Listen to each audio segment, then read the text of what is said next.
Boa tarde para todos. Quando Jesus, o governador planetário, recebeu a responsabilidade dos planos superiores de estabelecer no planeta Terra um espaço para o desenvolvimento das almas, já se sabia que num determinado momento dessa história, o planeta deveria receber uma quantidade significativa de almas vindas de outros orbes, que para cá viriam para estabelecer a estrutura do conhecimento científico, filosófico, religioso e artístico do planeta, construindo assim o arcabouço de todo o saber que o planeta haveria de ter. Nessa época, o nosso governador, Jesus, recebeu, portanto, grandes levas de espíritos que vinham para a Terra em função dos processos de transição planetária que estavam acontecendo em seus orbes, em outros lugares do universo. E as almas que para cá vinham eram almas de conhecimento intelectual bastante desenvolvido, mas com grandes dificuldades no campo moral. Foi exatamente a fragilidade no aspecto comportamental que trouxe esses espíritos tão inteligentes para que viessem encarnar na Terra, nos albores da nossa civilização. Formaram eles aqui grandes povos que nós conhecemos nos livros de história e que nos encantamos com a grandiosidade dos seus conhecimentos e com a majestade da capacidade que eles tinham de construir obras, de realizar construções arquitetônicas e também os seus saberes, seus conhecimentos, sua forma de viver. Hoje, ainda observando algumas dessas civilizações antigas, nós nos surpreendemos por ver a grandiosidade do conhecimento que esses homens tinham, apesar de uma época tão antiga, tão remota em relação à atual. Mas para que esses espíritos que aqui encarnavam tivessem a oportunidade de se transformarem, de mudarem, porque era exatamente a mudança, a reforma íntima, a transformação moral, que capacitaria esses espíritos para que eles regressassem para o seio dos seus amores, para os seus planetas de origem, e ali então eles retornassem às suas relações afetivas, era preciso que fosse oferecido para esses espíritos um conjunto de informações e de conhecimentos que dessem a eles a condição de eles se modificarem e de encontrarem novas formas de viver. E isso assim se deu. Ao longo da história da humanidade, diversas são as obras religiosas que existem e que elas são convergentes nos seus pensamentos, nas suas bases, exatamente porque promanam de uma mesma fonte, que é a lei divina. E foi assim que, desde o princípio da estruturação da civilização indiana, isso há 5.200 anos atrás, ou seja, 3.200 antes do nascimento de Jesus, nós tivemos na Terra o nascimento de um ser muito singular, chamado Krishna. A história de Krishna está narrada num dos maiores poemas que a humanidade possui, chamado Mahabharata. O Mahabharata é para a Índia aquilo que a Bíblia é para nós. Seria o texto religioso mais importante dentro daquela cultura hindu. E a história de Krishna, ela está contada num trecho do Mahabharata, o chamado Bhagavad Gita. É uma obra pequena, 18 capítulos, muito sintética, que trata a respeito da vida, da morte, da reencarnação, da imortalidade, do processo de iluminação interior e de uma série de conjuntos de princípios muito parecidos com aqueles que a doutrina espírita possui. Os conhecimentos do Mahabharata, e mais especificamente do Bhagavad Gita, eles são concentrados na história de Arjuna. Arjuna é um príncipe que está num campo de batalha, e na batalha ele enxerga os seus oponentes e seus aliados, e ele teme a batalha na hora em que ele percebe que seus oponentes são, na verdade, seus parentes, porque era um processo antigo de divisão de terras, e agora aqueles com quem ele guerreava no passado haviam sido seus parentes. E isso faz com que Arjuna se sinta muito desconfortável, e ele começa a conversar com o seu conselheiro, Krishna, perguntando para ele: e agora? Ele lutava ou não? E aí vai se transcorrer a história do Bhagavad Gita, que é uma discussão sobre a luta do homem contra os seus opositores. E tudo é uma grande parábola, porque os opositores são os defeitos, os meus aliados são as minhas virtudes, e eu estou no meio para lutar, no meio dessa guerra, que é uma guerra do crescimento do homem espiritualmente. Na leitura que o Bhagavad Gita nos oferece, é possível retirar 7 lições significativas de dentro dele. Lição número 1, fugir do papel de vítima, parar de se vitimizar e de fazer drama com tudo que acontece colocando a culpa nos outros. Essa é a regra número 1. Aprendizado número 2, todas as coisas vão passar, então, portanto, aceite a transitoriedade das coisas, não se apegue às coisas, porque tudo é transitório, nada lhe pertence e tudo vai passar. A única coisa que permanece é você, mas nem as pessoas que você acha que lhe pertencem, tudo passa, acostume-se a isso. Número 3, só o que é real é o que existe dentro da nossa mente. Se eu acredito que fulano é errado, ele vai ser errado. Se eu acho que fulano é certo, então aquilo vai ser certo. É a minha maneira de ler a vida que torna a vida real para dentro de mim. Não importa o que está lá fora, o mais importante é como eu leio as coisas, como é que eu traduzo dentro de mim a leitura que eu faço do mundo que está lá fora. Verdade número 4. Enquanto você não disciplinar o seu pensamento, você não poderá mudar. Porque é preciso doutrinar a mente para que os nossos pensamentos sejam bons, para que você consiga ter uma mudança de vida. Enquanto você não fizer isso, você não vai mudar, vai permanecer do mesmo jeito.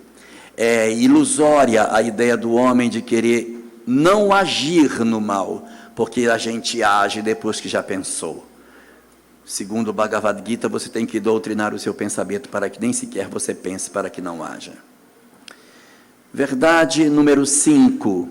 Ninguém evolui sem esforço. Não pensemos nós que a evolução vai acontecer num modelo parecido com a música do Zeca Pagodinho.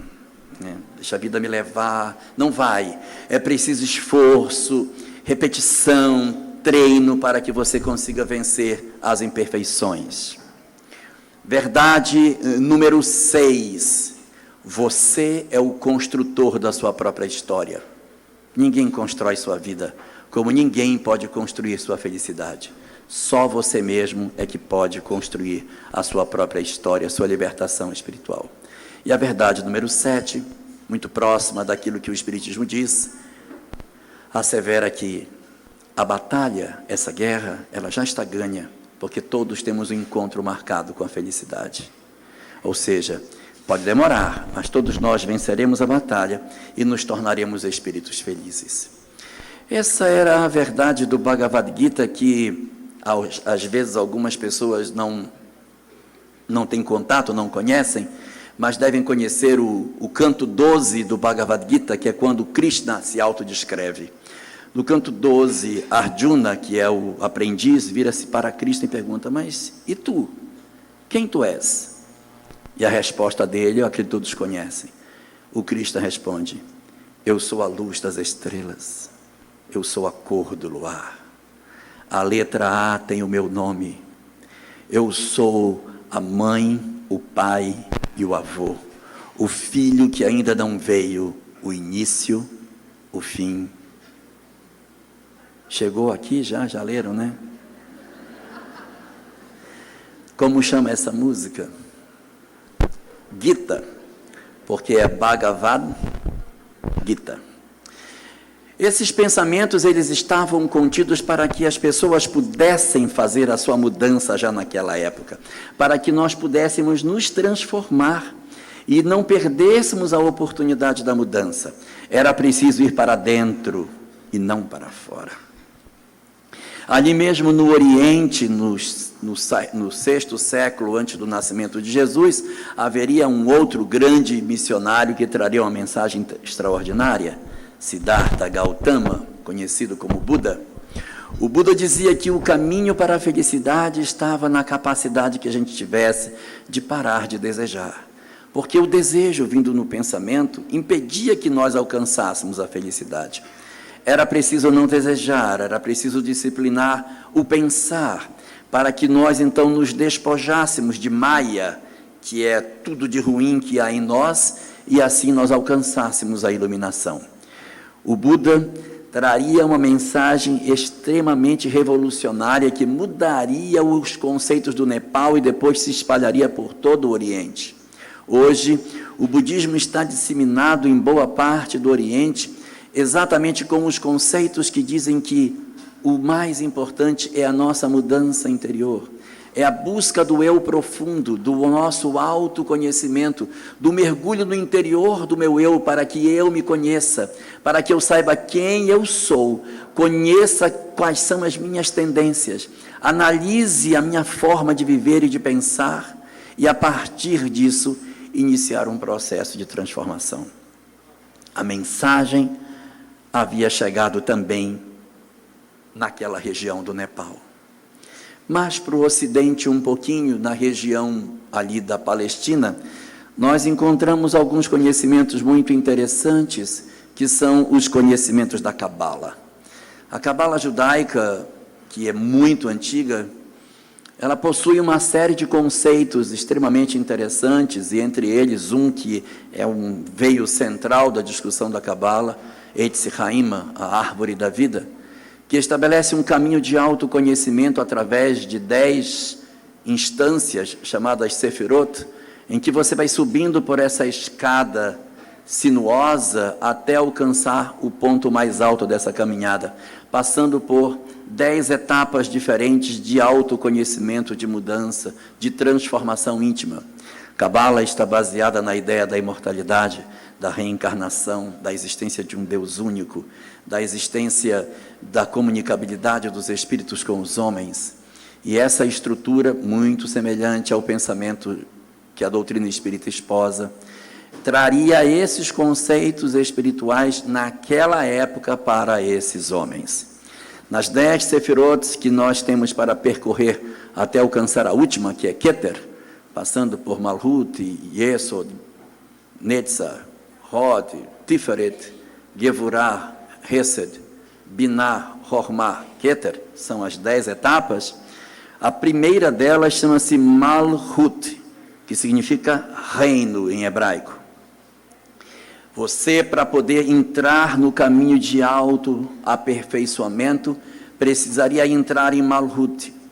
Entrar em Malhut significa reconhecer que você é o culpado pelos seus erros, parar de colocar a culpa nos outros, semelhante ao primeiro princípio que estava no Bhagavad Gita.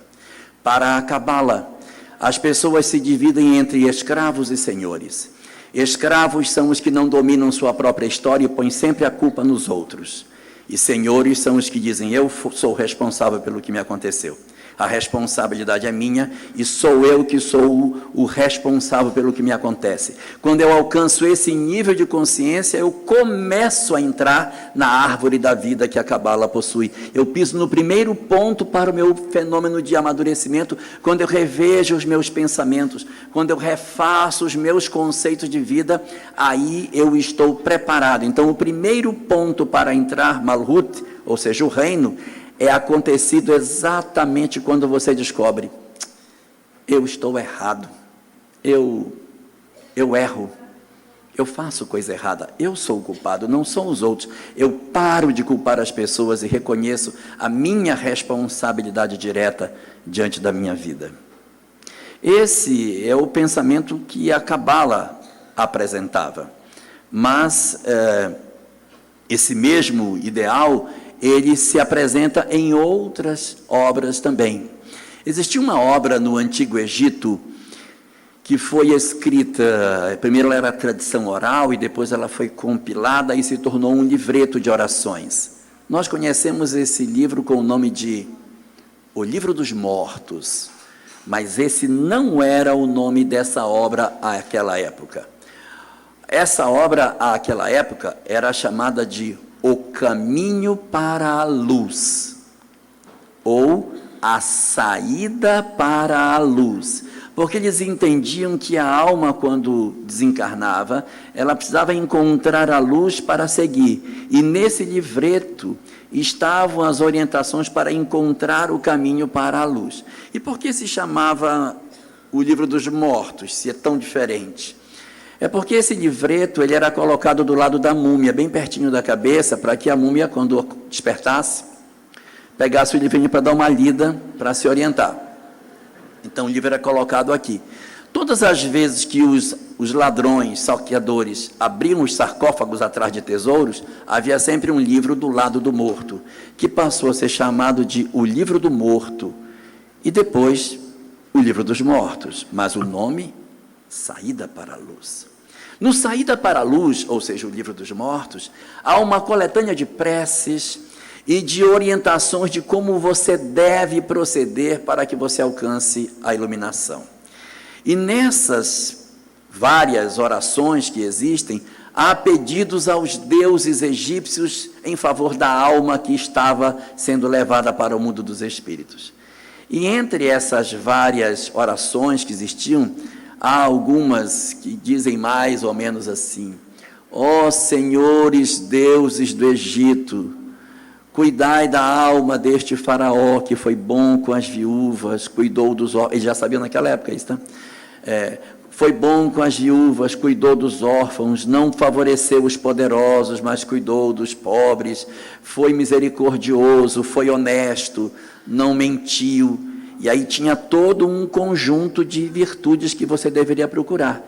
E havia uma preocupação muito grande para que a vida dos faraós se alinhassem com esse tipo de conduta, para que quando chegasse a hora da desencarnação, os senhores do Egito, os tais deuses do Egito, pudessem então absolver a alma do faraó que havia transposto da posição dos encarnados para o mundo espiritual. Assim acontecia na tentativa de levar esta informação espiritual não somente para os hindus, para os nepaleses, para os egípcios e para os hebreus, mas para o mundo inteiro. Aquilo ali era uma estratégia para divulgar esta mensagem nos diferentes polos do planeta. E foi assim, nesse período, que nós encontramos também essas mesmas expressões na própria Grécia Antiga. Havia no oráculo de Delfos uma inscrição no topo do oráculo que dizia: conhece a ti mesmo. Procura conhecer o teu interior, mergulha na tua intimidade, conhece-te, vai para dentro do teu eu, conhece quem tu és, porque não existe outro caminho para a iluminação que não seja o de nós conhecermos o nosso próprio eu, analisarmos como nós somos e realizarmos um processo de mudança interior. Todas as demais estratégias, elas não são favoráveis. Mas o que foi que aconteceu conosco? Todas, ao invés de nós irmos para dentro, nós fomos para fora. Todas. Nós pegamos a mensagem de Krishna e, ao invés de nos transformarmos por dentro, criamos movimentos religiosos que vão para fora e não vão para dentro. Aí veio a mensagem do Buda, que era para ir para dentro, foi para fora de novo. Aí criamos uma série de práticas externas e dentro, muitas vezes, a gente não muda. É claro que muitas pessoas mudaram seu interior, mas o desejo do homem de procurar uma prática exterior era muito forte. Muito forte. Então, isso aconteceu no judaísmo, que tinha a cabala como orientação, mas seguia as regras de forma e esquecia os conhecimentos espirituais que possuíam. E isso acontecia no Egito Antigo, quando possuíam tantos saberes sobre o mundo espiritual e ficavam na periferia de todas essas coisas, sem fazer a mudança interior que deveriam fazer. Mas muitos aproveitaram. Muitas almas aproveitaram essa oportunidade e realizaram a transformação mínima suficiente para retornarem aos seus mundos de origem. Elas começaram a fazer a mudança e elas começaram a retornar aos seus mundos de onde vieram. E à medida que isso ia acontecendo, as civilizações aonde elas encarnavam iam entrando em declínio. Os egípcios poderosos do passado, hoje não são mais nada. Os grandes filósofos da Grécia, hoje não pensam mais nada de novo. Os grandes administradores da Roma Antiga, hoje não são tão destacáveis. Os grandes homens iluminados da Índia, hoje já não têm mais o destaque que tinham antes. Ou seja, houve um processo de degradação, de degeneração dessas sociedades, porque a natureza do espírito que os animava acabou deixando de encarnar e aquelas civilizações começaram a perder força e interesse. Quando isso aconteceu, o próprio governador planetário disse: quem vai agora sou eu. Eu vou descer, está na minha hora. Eu vou levar a mesma mensagem de novo, para ver se dessa vez o pessoal entende, que ninguém tinha entendido ainda. Você fala para dentro, o pessoal vai para fora. Fala para dentro, vai para fora. Fala para dentro, vai para fora. O tempo todo. Então eu vou. Mas antes eu vou mandar um precursor. Mandou João, o Batista. João, o Batista, era filho de Zacarias. Zacarias era sacerdote. Se Zacarias era sacerdote, então João também seria sacerdote, porque a linhagem ela é uma linhagem hereditária. E João, que deveria ter seguido aquilo que o pai era, rompe. Ele rompe com a família. E aí, em vez de morar junto com os pais em Ain Carim, que era a cidade dele, vai morar no deserto. Em vez de casar, como era esperado de um sacerdote, vai viver no deserto sozinho. Em vez de vestir-se com as roupas dos sacerdotes, vai viver com roupa de camelo, amarrado com um couro na cintura. Aquilo devia feder horrivelmente, mas aí ele vivia desse jeito. Em vez de comer aquelas comidas sagradas dos sacerdotes, comia gafanhoto e mel silvestre. Então, João é o protótipo da ruptura. Ele rompeu com todos os padrões, tudo para chamar a atenção das pessoas para o que ele tinha para dizer. O que ele veio fazer era tão forte que ele não podia estar dentro do modelo de sociedade. Então ele quebra todos os padrões de sociedade. Mora no deserto, come daquele jeito, vive daquela forma, para que a pregação dele chamasse a atenção e ele não fosse confundido com os homens de sua época. E o que dizia a pregação de João? Do que falava João antes de Jesus aparecer? A pregação de João resumia-se em: arrependei-vos que o reino dos céus está próximo, endireitai as vossas veredas. Pedia para que as pessoas andassem na linha certa, para que não se desviassem, para que não fizessem coisa errada, para que aquele que fizesse coisa errada se corrigisse. Era isso que João pregava. Só que, para que ele pudesse dar um sentido de que as pessoas estavam imbuídas da sua doutrina e que estavam dispostos a seguir por um novo caminho, ele criou um instrumento para isso. Ele pegava as pessoas, levava para o Rio Jordão, mergulhava as pessoas e molhava essas pessoas dentro da água. E dizia que a partir daquele momento, ela surgiria da água como uma pessoa nova. Pronto. Era só o que a gente estava precisando. Aí a gente esqueceu tudo que ele falava e ficou só com o batismo. Ah, não, o bom dele é o batismo, hein? Isso aí que é o legal. Por quê? Porque a pregação de João me encaminhava para dentro e eu queria ir para fora. Portanto, é muito mais conveniente eu me manter como eu sou e fazer um batismo físico, do que eu dizer: não, eu vou mudar o meu proceder, eu vou transformar a minha forma de viver, eu vou ser uma pessoa diferente. Mas ele não fez isso. O que fez? Ele, na verdade, pregou para que as pessoas mudassem e ensinou o batismo apenas como um instrumento de adesão. Nós invertemos, tanto que o chamamos de João o Batista. O que importa dele é só o batismo. Mas tudo bem, veio Jesus, então agora quando eu for, eu vou mudar isso, porque quando eu for, eu vou levar uma mensagem tão contundente que as pessoas vão se convencer de que tem que mudar. O que aconteceu? Durante 400 anos, nenhum profeta aparecia em Israel. O povo estava sedento por uma mensagem espiritual.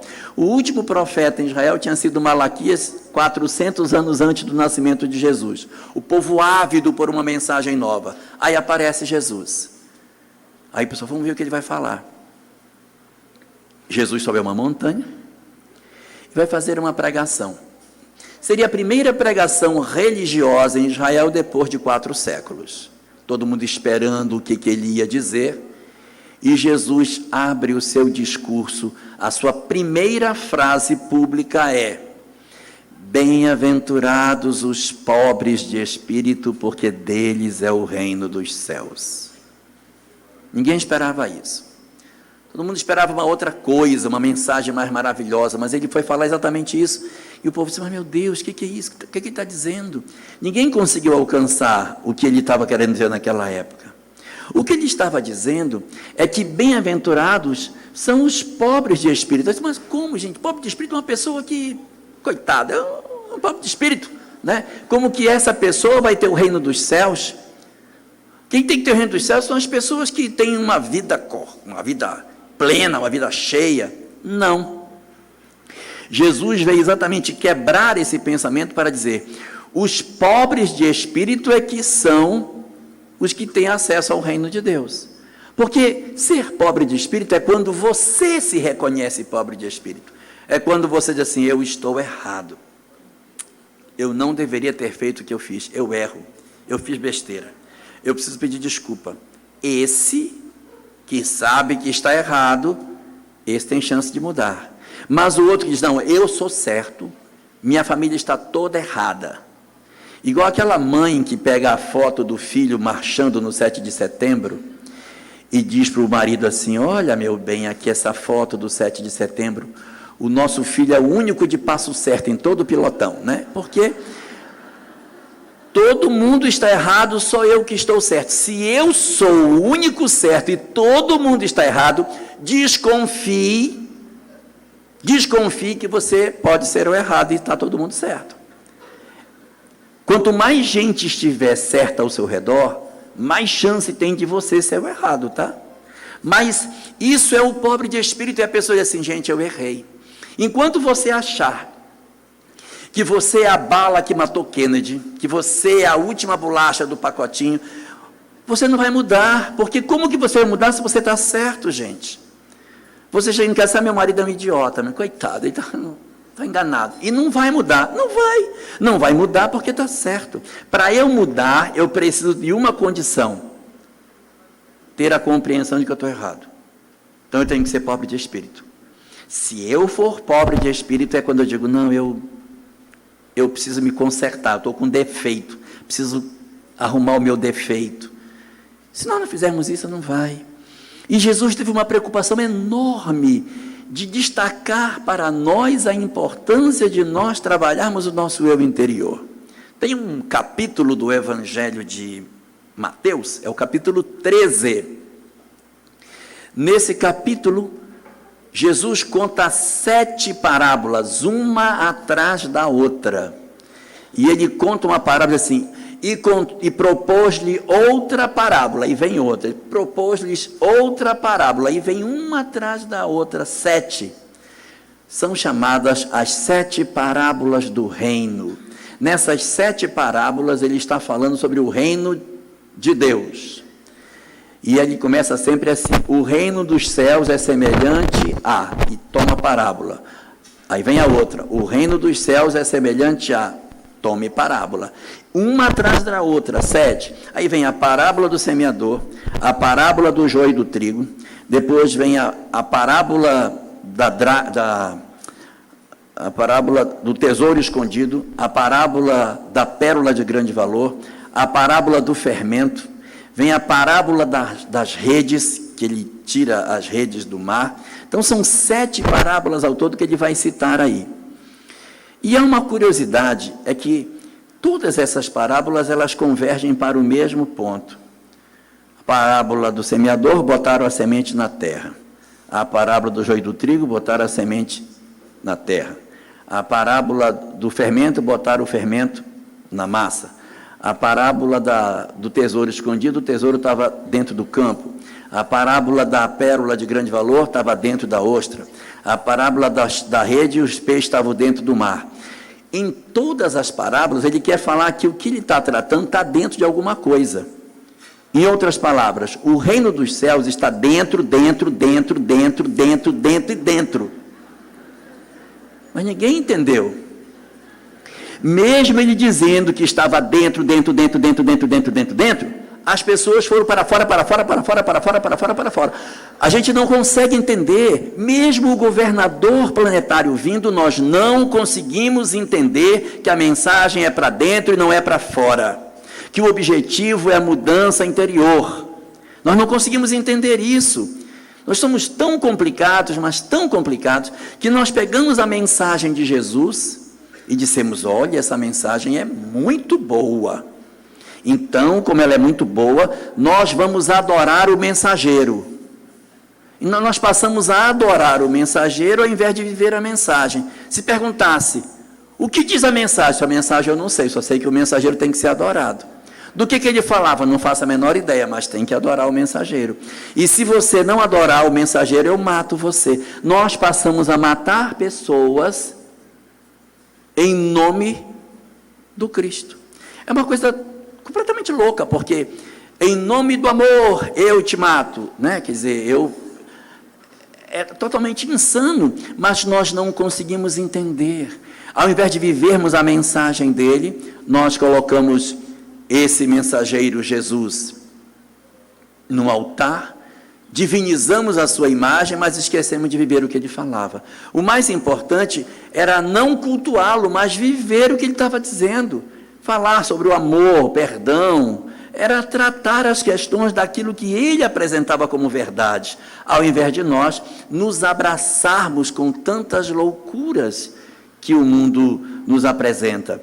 Nós, então, mais uma vez, ao invés de irmos para dentro, fomos para fora. O próprio islamismo, ele possui um pensamento muito interessante. Todos os homens adultos que tiverem condições devem fazer uma viagem a Meca, pelo menos uma vez na vida. Isso está como um dos mandamentos no Alcorão. Mas qual o objetivo de você ir a Meca? Só para conhecer, fazer turismo, olhar a Caaba, ficar rindo? Olha, não é isso. O objetivo é porque ir a Meca é ir para um programa de autoconhecimento. Todos os que vão a Meca nessa atividade, eles fazem uma imersão. A pessoa não vai para voltar, ela vai e fica dias, semanas, onde ela emerge para fazer um processo de autoconhecimento. Quem sou eu? O que eu penso de mim mesmo? O que eu preciso mudar? Quais são as pessoas que eu não gosto? Para que eu consiga fazer uma mudança da minha vida. Esse é o meu objetivo. E quando a pessoa faz essa viagem, que ela volta, ela ganha um título no islamismo. Ela passa a se chamar Hajj. E ganha uma touquinha branca. Todo mundo, vocês virem com aquela touquinha branca na cabeça, muçulmano, é porque já foi a Meca, já fez a viagem para dentro, já mergulhou no seu mundo interior para fazer a sua transformação. Pode ser que não tenha mudado, mas que fez o exercício, fez. Então, nós ficamos perdidos, porque são incontáveis as tentativas de nos enviar para dentro e a gente vai para fora, vai para dentro, vai para fora, vai para dentro, vai para fora. Até que, no século XIX, nós tivemos a oportunidade da doutrina espírita, graças a Deus. Aí a doutrina espírita veio com uma proposta totalmente diferente. Porque essas outras doutrinas todas, elas são doutrinas herdadas, elas foram nos entregues prontas. O mensageiro chegou e disse, olha, a doutrina é essa aqui. Então, Buda, Krishna, Sócrates, Confúcio, Lao Tse, Hermes Trismegisto, quem mais você quiser lembrar, todos tiveram a doutrina pronta e disseram, tá aqui, a doutrina é essa aqui. E aí você segue essa doutrina. A doutrina espírita não foi assim. Allan Kardec não foi nenhum iluminado, disse, olha, gente, recebi a doutrina, vou colocar no livro. Não é assim. Ele foi juntando como num quebra-cabeça, peça por peça, ajuntando cada pedacinho para poder chegar a uma lógica do entendimento. Cada pedaço encaixando, olha, esse aqui, encaixa aqui e tal, para compor um corpo de doutrina que parecia lógico. E o mais surpreendente é que quando esse corpo de doutrina ficou concluído, em que pese Kardec não ter se baseado em nenhuma ideia preconcebida, as suas verdades básicas são muito semelhantes às verdades básicas das doutrinas antigas. É claro que o método é diferente. Hoje a doutrina tem uma condição muito mais abrangente de interpretação e de análise de fenômenos, porque naquela época do Bhagavad Gita não tinha a ciência que tem hoje para a gente poder interpretar, perguntar o que é que o Bhagavad Gita fala sobre clonagem. Não tem nada sobre clonagem lá, porque não tem. Então você tem condição de fazer um aprofundamento muito mais interessante dentro da doutrina espírita. Mas quando a doutrina espírita surgiu, os vários pesquisadores que compuseram a base do pensamento espírita, e aí posso citar aqui Ernesto Bolzano, Gustave Geley, Camille Flammarion, Gabriel Delany, Alexander Aksakov e tantos outros, enxergaram na doutrina espírita apenas um fenômeno mediúnico, um aspecto científico. Apenas 2 enxergaram consequências morais naqueles fenômenos. Um foi Allan Kardec e o outro foi Leon Denis. Allan Kardec teve a grandiosidade de enxergar aquilo e dizer, mas isso é muito interessante. Se é verdade que as almas dos homens maus estão assim, então é porque ser mau não é bom. Então, o que foi que você fez para estar desse jeito? Agora, pega a alma dos que foram bons. Como é que eles estão? Estão bons? Então, é sinal de que ser bom é bom. E aí começa a construir um código de conduta a partir daí. Essa percepção de que a doutrina, ela não era simplesmente um conjunto de manifestações espirituais, mas um chamamento a uma verdade comportamental muito mais interessante, a gente vai encontrar de maneira muito forte na obra de Kardec. Se você pegar a obra dos outros autores clássicos, isso é mais atrofiado, à exceção de Leon Denis, que também tem um desdobramento bem interessante do ponto de vista moral. Então, quando Kardec constrói a doutrina, ele descobre que o grande eixo dela não era simplesmente falar que existia vida após a morte, que o grande objetivo da mensagem espírita era a transformação moral do homem, a reforma íntima.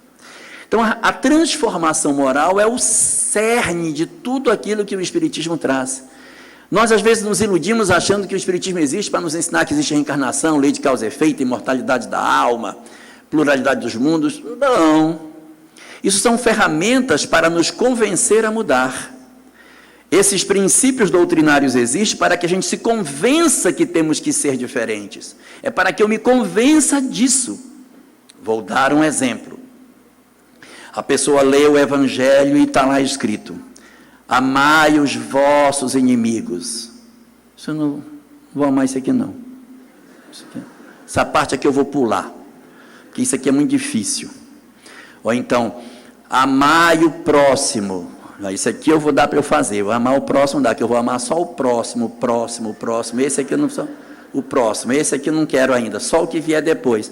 Então, a gente tem dificuldade de amar. Não, mas eu não posso perdoar fulano. Não, eu tenho tanto ódio de fulano, tanto ódio, eu não consigo perdoar, eu tenho ódio demais. E as pessoas dizem, não, a palavra de Jesus não me convence. O que diz a doutrina espírita? Não, você tem que amar o seu inimigo. Mas eu não quero, tudo bem. Não quer, está ótimo. Mas lembre-se, odiar é marcar encontro. Então, se você quer reencontrar com seu desafeto, odeie bastante. Porque você aí vai ter a chance de encontrar com ele amanhã. Não, então eu não quero, então mude. Perdoe para desatar o laço. Mas se eu perdoar, bonito, ele faz, eu perdoo e ele vai no bem bom. Não, porque segundo a lei de causa e efeito, o mal está dentro de nós. O mal não está na minha relação com o outro. Eu carrego o mal dentro de mim. Quando eu perdoo alguém, eu apenas me retiro do circuito sem a necessidade de reencontrar com ele. Mas ele carrega dentro de si as responsabilidades que lhe são próprias. Não é o meu perdão que isenta de culpa o outro. O meu perdão reduz significativamente a chance do reencontro. Você quer reencontrar com seu desafeto? Não. Então perdoe. Tire ele do coração, porque você, pensando no seu desafeto, você fica com a sua mente imantada na dele. Quando chega na hora da reencarnação, a chance de se reencontrar é mais alta. Então solta. Você não quer reencontrar? Solta. solta o pobrezinho, solta ele para lá. Porque se você ficar agarrado na pessoa que você odeia, você está marcando encontro para a próxima existência. E sem querer assustar ninguém, quando a gente odeia alguém, nós temos uma grande chance de renascer numa família junto com essa pessoa.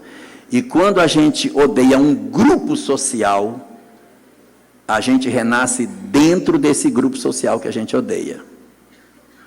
Eu confundi vocês? É assim, ó. Quem tem ódio do Avaí, torça pelo time pelo menos uma vez no ano, para não nascer lá. Então é assim, se você odiar uma coisa, você tem uma tendência muito grande de nascer dentro daquilo. Então não odeie, odeie pouquinho, né? Odeia muito. Por quê? Porque se você tiver uma vida de ódio a alguma coisa, você está se comprometendo a renascer no meio deles. Se odiar alguém, vai nascer junto com essa pessoa em algum lugar, né? Imagine que você odeia corintianos e odeia um corintiano em particular, vai nascer irmão dele dentro de uma família corintiana. Esse é um espetáculo. Então, resultado, a doutrina espírita traz instrumentos para que a gente consiga fazer a mudança. E essa mudança não é para fora, é para dentro. E o que foi que o movimento espírita fez? O movimento espírita, mesmo sabendo que o objetivo da doutrina espírita é a transformação moral, se agarrou numa outra frase de Kardec para não fazer a transformação moral. Disse: fora da caridade não há salvação. Então nós passamos a fazer um monte de coisa para fora para não fazer para dentro. Então a gente trabalha para fora, faz panelão, faz sopa, faz agasalho, faz não sei o quê, mas tudo com ódio. Está costurando, está fazendo enxoval dentro da casa espírita. E na hora que está costurando, está com a outra falando. A antipática não veio hoje. Quer dizer, não faz o menor sentido, porque o trabalho não é para fora, o trabalho é para dentro. O trabalho não é para fora. Agora, é claro que se você se transforma, você faz. Nós não estamos sendo chamados para fazer, nós estamos sendo chamados para sentir. Só que quem sente faz. Agora eu posso fazer sem sentir. Eu não estou dizendo para ninguém parar de fazer as coisas. Eu estou dizendo para que a gente sinta para fazer com prazer. E esse fazer não significa necessariamente que a gente esteja fazendo uma convocação para um engajamento extraordinário em que nós nos tornemos baluartes da transformação moral. Não precisa isso. A mudança que nós temos para fazer é bem mais perto de nós. Nós, às vezes, não nos damos conta de que é nosso espaço familiar que estão os nossos maiores desafios e os nossos maiores chamamentos para a mudança. Porque, às vezes, é muito fácil você viver numa família, assim, olha, minha família ninguém me entende, então eu vou para a rua, eu faço isso, faço aquilo, mas em casa eu sou de mal com todo mundo, mas eu acho que eu estou ótimo. E assim, é uma coisa ilógica, porque a gente estaria achando que Deus errou, porque Ele me deu um grupo familiar com o qual eu não preciso conviver. É ilógico. A primeira tarefa nossa deve ser a convivência no ambiente doméstico. Ali estão, eu não estou falando assim, ali está o desafio, o sacrifício, a renúncia, as lágrimas, não precisa todo esse sofrimento, esse drama todo, mas que a gente conviva e que sinta prazer na convivência dos nossos entes queridos, que a gente sinta prazer na convivência com eles, sabe? Porque o que acontece muitas vezes é que a gente quer que os nossos filhos sejam todos maravilhosos, todos lindos, que a gente chegue em casa, esteja todo mundo banhado, perfumado, passado talco, na porta nos esperando, cantando aos pés do monte, quando a gente chega, não vai ter isso. Que o marido seja aquela coisa maravilhosa, que quando a gente apareça na esquina, ele já venha jogando pétala de rosa até dentro. Não vai acontecer, não vai acontecer. Mas a gente precisa aprender a conviver com as pessoas que são difíceis, são diferentes. É esse o desafio.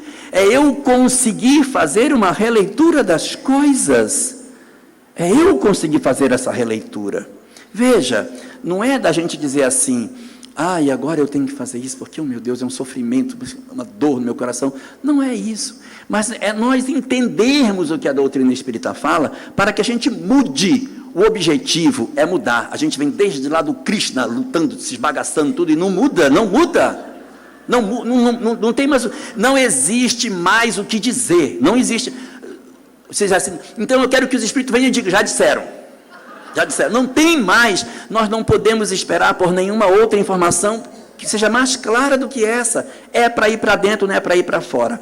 Então, com relação à nossa família, é a gente pegar o conhecimento espírita que tem, e a gente olhar as pessoas que fazem parte do nosso grupo familiar, e não é para dizer isso para a pessoa, mas é para você pensar dentro do seu coraçãozinho de verdade. Não é para falar de boca para fora, de verdade, olhar para a pessoa e dizer, em vez de olhar, porque a gente gosta muito de olhar para a filha e dizer, meu Deus, isso é uma cruz que eu carrego, meu Deus do céu. Sogra então, coitada, assim, oh meu Deus, por que não vai de uma vez, né? Ao invés da gente fazer isso, você olha para a pessoa e, tomando o conhecimento espírita que você tem, você olha e diz, você é a minha grande oportunidade de crescer. Mas não é para dizer assim, porque você é uma cruz, não é esse sentido, mas é, porque se eu conseguir conviver com você e retirar as lições que eu preciso, que coisa maravilhosa, que coisa ótima se eu conseguir fazer isso. Então a gente precisa aprender a conviver com as pessoas, com as dificuldades que ela tem, aprender a conviver com o que é difícil, aprender a conviver com o que é imperfeito. Meu filho é drogado, mas é o filho que eu tenho. A minha mãe é problemática, mas é a mãe que eu tenho. E daí, gente, nós temos que acabar com essa história de que família de espírita é família de propaganda de margarina. Não é propaganda de margarina, que fica todo mundo rindo, sabe, tomando café da manhã. Não é, tem defeito, tem problema, um tem vício, um é problemático, o outro é perturbado, mas e daí? É a nossa família real, isso é a nossa realidade. Você vai querer fugir da realidade que você tem? Você vai querer mentir da realidade que é a sua? Não faz o menor sentido nós criarmos uma ilusão. Nós estaremos mentindo para nós mesmos e deixando de aproveitar a oportunidade da mudança. Sabe, existe na literatura espírita uma mensagem até pouco conhecida, está na Revista Espírita, de 1865, mês de agosto, página 340 no livro da FEB. Procurem lá, chama-se A Chave do Céu. Nessa mensagem, Lacordaire, que é quem assina a mensagem, ele faz uma escada de como deve ser a caridade dentro de casa. Ele diz o seguinte, você tem que fazer caridade. Então, qual é a escala? Quem eu tenho que atender primeiro? Quais são as primeiras pessoas que tenho que atender? Ele diz, número 1, cônjuges e filhos. Esses devem ter a nossa primeira atenção. Então, marido, esposa, filhos, são as primeiras pessoas que você tem que cuidar. Não pode desistir daqueles que Deus nos deu para que fossem nossos. Todo tipo de parente que não pode ser a gente nunca desiste. Não tem ex-pai, não tem ex-mãe, não tem ex-filho. A gente não desiste dessas pessoas. Por mais que elas sejam difíceis, não desista. Se ficou difícil demais, bota ele para morar no outro canto e você apoia ele no outro canto, mas não larga a pessoa, não abandone as pessoas. Porque o livro Evangelho segundo o Espiritismo diz que quando você abandona alguém, porque a pessoa é ingrata, você desacelera a evolução dela, porque ela chega no mundo espiritual e diz, eu dei errado porque me abandonaram. Mas quando você não abandona, mesmo que o cara seja um cara difícil, quando ele chega lá e sente tanto remorso pelo bem que ele recebeu e o mal que ele devolveu, que isso estimula com que ele avance. Então, você não desistir do outro é muito importante para que ele não tropece e não pare de caminhar. Porque quando a gente desiste do outro, na verdade está desistindo de nós mesmos, da nossa própria história. Então, o primeiro degrau é cônjuges e filhos. Esses são os primeiros que a gente tem que cuidar. Se esforçar, amá-los, entendê-los. Degrau número 2, diz o texto, os autores dos vossos dias. Quem são os autores dos nossos dias? Pai e mãe. E por que não põe pai e mãe, que era mais curtinho? Porque vai escrever autores dos vossos dias. Porque você pode ter sido criado por uma tia, por uma avó, por uma madrinha, por um padrinho. Então é esses, os que te cuidaram, te alimentaram, te protegeram nos primeiros dias. Você deve a eles a sua gratidão. Tem que cuidar de pai e de mãe. Hoje nós estamos com o envelhecimento acelerado da nossa população. Não vai ser pouco usual nos nossos lares nós termos que conviver com pessoas sequeladas com a idade. Lidarmos com idosos com Alzheimer, idosos com AVC, idosos que têm dificuldade de locomoção, idosos com dificuldade de visão. Isso vai ser comum. Então nós temos que nos preparar para isso e acolher, gente, sem inventar tanta história diferente. O Espiritismo é simples, é você entender a que propósito você veio, é esse que é o grande objetivo. Então, o segundo degrau, mãe e pai, os autores dos vossos dias. Degrau número 3, irmãos consanguíneos, que a gente acha que perde o vínculo depois que casa. Errado. Diz a mensagem que nós continuamos tendo que ter preocupação com essas pessoas. Degrau número 4, os amigos do coração. A gente cuidar dos outros, a gente se cuidar, se visitar, se ajudar, se confraternizar, estar próximos. Nós precisamos disso. E degrau número 5, os pobres de todos os matizes, a começar pelos mais miseráveis. Nós invertemos, nós colocamos os pobres no começo e jogamos a família para o final. Está tudo errado. Tem que desinverter essa pirâmide. Nós temos que cuidar dos pobres? Temos, porque precisamos disso. Eles precisam de ajuda, mas nós temos um dever inalienável com as nossas famílias. E se nós pegarmos todas essas mensagens, todas, desde lá de trás do Mahabharata, o Bhagavad Gita, todos, e fizermos uma síntese e dissermos, me resume isso numa frase. A frase é amar. Esse é o propósito. Nós não viemos para outro objetivo. Nós viemos para amar. E a mensagem espírita chegou para desnudar diante dos nossos olhos que a mensagem da hora é que nós sejamos capazes de amar os que nos foram dados como parentes, os que nos foram oferecidos para o nosso espaço de convivência, precisam buscar retirar de nós grandiosidades que a gente não quer entregar. Nós já temos tesouros de alma e não queremos dividir. Aprendamos a dividir o amor que a gente tem dentro de nós. Esse é o chamamento que a doutrina espírita traz. Então, quando o Espiritismo nos fala que a transformação moral, que a reforma íntima é a grande razão do sentido de todas as coisas, é porque realmente nós temos que descobrir o propósito das nossas existências. Por que foi que eu nasci? Quem tem família já sabe por que nasceu. Porque tem um grupo familiar que está próximo e já sabe o que precisa oferecer. A doutrina espírita vem exatamente para isso. E quem não tem família, tem pessoas em seu redor que também não têm. Então, junte com esses que não têm e construa uma nova família, já que você não possui. Essa é a grande chamada que o Espiritismo tem para nos fazer.